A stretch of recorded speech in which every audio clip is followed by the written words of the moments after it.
नमस्कार, एक मत पोस्ट में आपका स्वागत है। मैं हूं सर्वेश कुकरा। हरियाणा व्यापार मंडल के प्रदेश अध्यक्ष हैं बजरंग दास गर्ग, वो मेरे साथ हैं। और एक मुद्दा हुआ था, आपको ध्यान होगा, करीब 10 दिन पहले हांसी में एक बड़ी चोरी हुई थी। लाखों रुपए की चोरी बताई गई थी। हालांकि एफआईआर में 10 लाख रुपए बताए गए थे। वो चोर पकड़ लिए पुलिस ने, और सबसे पहले खबर भी हमने ब्रेक की थी एक मत पोस्ट पे। लेकिन वो बरामदगी की रकम थोड़ी है, वो बताई ज़्यादा गई थी या बरामद थोड़ी हुई है, वो भी बात करेंगे। और व्यापारियों का प्रेशर, इसको हम कह सकते हैं कि दबाव था। बजरंग दास गर्ग खुद यहाँ पर आए थे, आपको ध्यान होगा, और प्रेशर बनाया गया था। विधायक विनोद बियाना भी उस दुकान पे भी गए थे, मौके पे भी गए थे, तमाम चीज़ें थी। लेकिन चोर पकड़े गए, चोरी बरामद होगी। गर्ग साहब, चोरी तो बरामद होगी, पैसे कितने बरामद हुए हैं? देखो, पैसे की जहाँ तक बात है, पुलिस ने बताया है 5-6 लाख रुपए की बरामदी लगभग हुई है। मौके करोड़ कहाँ है? व्यापारी ने बताया 10 लाख रुपए, पता नहीं कहती थी 12, पहले 8 थे, फिर 10 थे, 12 थे, 10 पे टिक हुई।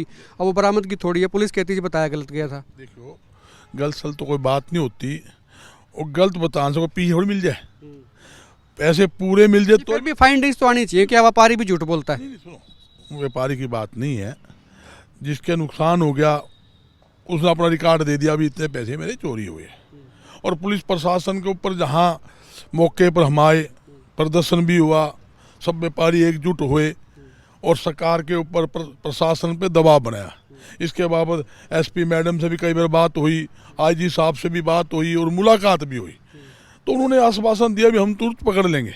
और 4 दिन पहले भी मैं आईजी से मीटिंग करके आया था, आंसी के कुछ व्यापारी साथी भी बुला रखे थे। आईजी साहब ने उसको स्ट्रिक्ट आदेश दिए थे भाई 2 दिन के अंदर अंदर पकड़े जाना चाहिए। और मैं समझता हूँ वो 36 घंटे में मिलने के बाद पकड़े गए। जहाँ तक कि एक वारदात का सवाल नहीं है, आंसी में अनेकों वारदात हुई है। ये आपके सामने है, पीछे एक व्यापारी, किराना व्यापारी था, उसकी हत्या कर दी गई। आज लगभग 5 महीने हो गए, आज तक अपराधी नहीं पकड़े गए। और पुलिस ने 3 बार इनाम की घोषणा करी। पहले बार 10,000 की घोषणा कर दी, फिर दोबारा 50,000 की घोषणा कर दी। अब 1 लाख रुपए की घोषणा अपराधी को पकड़ने की रखी है। भी कोई भी उसकी सूचना देगा उसको 1 लाख रुपए इनाम देंगे, गुप्त रखेंगे। तो इसका मतलब 5 महीने से पुलिस प्रशासन एक हत्यारों को गिरफ्तार नहीं कर पाई है। तो पुलिस प्रशासन तो फैली है। और मैं जहाँ तक समझता हूँ कि एक बार 80 वारदात हुई है, अनेकों चोरी की वारदात हुई है। मेरी पुलिस प्रशासन से मांग है, जो हमारा वो व्यापारी, किराना व्यापारी की हत्या की गई, उसके अपराधियों तुरंत गिरफ्तार किए जाए और पुलिस प्रशासन की पकड़ में अपराधी ना आए। तो मेरी सरकार से मांग है वो केस सीबीआई को सौंपा जाए ताकि अपराधी जल्द पकड़ में आए। अगर अपराधी इसी प्रकार गोली मार के हत्या कर देता है और वो खुलेआम घूमता रहेगा तो हौसले बढ़ेंगे, अपराधी के तो हौसले बढ़ेंगे। ये एक बहुत बड़ा ये जो चोरी पकड़ी गई, चोर पकड़े गए, तो आपको कितना लगता है कि ये व्यापारियों का प्रेशर था, दबाव था व्यापार मंडल का, आप लोगों का? देखो, सबसे पहले तो मैं व्यापारियों को धन्यवाद करता हूँ। सारा व्यापारी, आंसी का नहीं, पूरे हरियाणा व्यापारी एकजुट है। हर संघर्ष के अंदर एकजुट खड़ा होता है। जब तक एकजुट नहीं होंगे प्रशासन पे दबाव नहीं। यही बात है, जब तक आपका प्रेशर नहीं होता पुलिस काम क्यों नहीं करती है? ये भी तो सवाल है कि आम आदमी के लिए कई बार प्रेशर नहीं बन पाता है, तो वो पुलिस काम नहीं करती वहाँ। जहाँ प्रेशर ना हो पुलिस वाले उठ के नहीं जाते। और एक बात और मैं खुले तौर पर आपके चैनल पर कहता हूँ, कोई भी विभाग है, चाहे पुलिस का विभाग हो, सेल टैक्स विभाग हो, मार्केट कमेटी हो, फूड सप्लाई हो, राजस्व पटवारी का विभाग हो, ये सब ऐसे विभाग है बिना सेवा शुल्क दिए काम नहीं करते।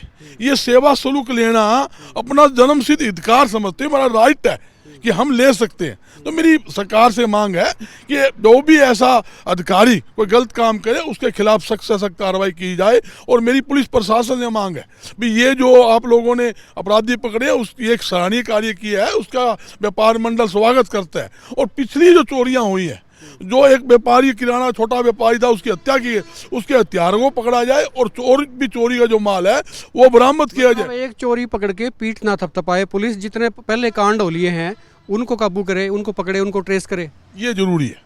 आपने अच्छी बात कही, अच्छा सवाल भी किया। मैं कहना चाहता हूँ अपराध होगा ही क्यों?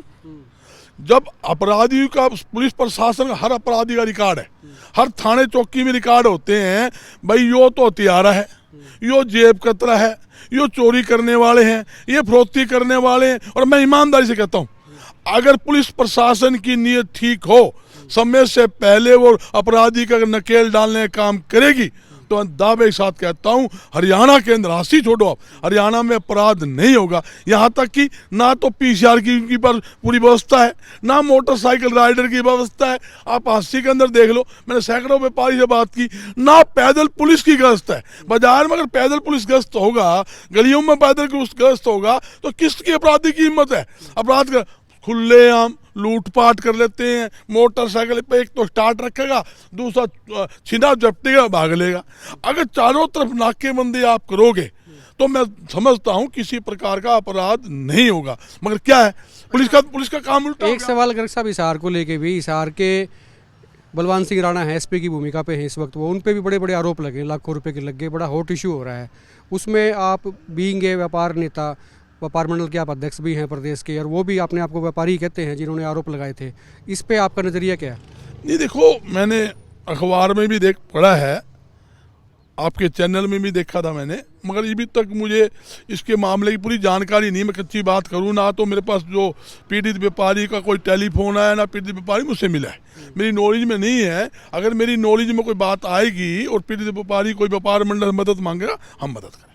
शुक्रिया सर बात करने के लिए। बजरंग दास गर्ग, और इन्होंने कहा है कि जो हिसार का जो मामला है कम से कम उसमें इनसे संपर्क नहीं किया गया, इसलिए जानकारी पूरे मामले की है नहीं। अगर इनके संपर्क में हुआ है तो हो सकता है कि उस मामले को ये भी अपने प्लेटफॉर्म पे उठाएंगे। आप देखते हैं हिकमत पोस्ट।